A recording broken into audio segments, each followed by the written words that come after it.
చేసిన 60,000 వంగ ఇంకా 1,50,000 ఖాళీలు వెళ్తాయి. ఖాళీలు లేవని అధికారులు చెప్తే సరిపోదు.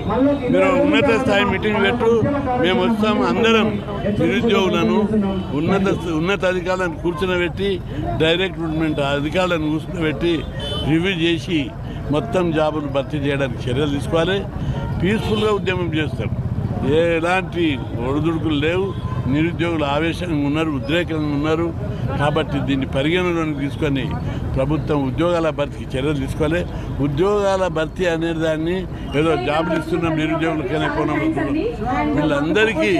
వీళ్ళందరి శక్తియుక్తులను సమాజ ప్రగతికి, సమాజ అభివృద్ధికి, రాష్ట్ర అభివృద్ధికి వినియోగిస్తున్నామని కోణంలో చూడాలని మీరు ఇచ్చిన నిరుద్యోగులందరూ కలిసి నేను ముఖ్యమంత్రి చేశారు పోయినా.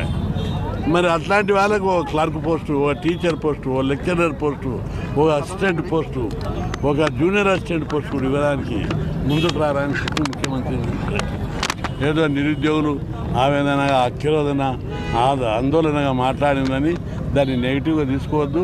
దాన్ని పాజిటివ్గా తీసుకొని ఉద్యోగాల భర్తీ మీద దృష్టి పెట్టాలని ముఖ్యమంత్రికి నేను విజ్ఞప్తి చేస్తాను. అందుకోసం ఇక్కడ రేవంత్ గుర్తుపెట్టుకోవాలి.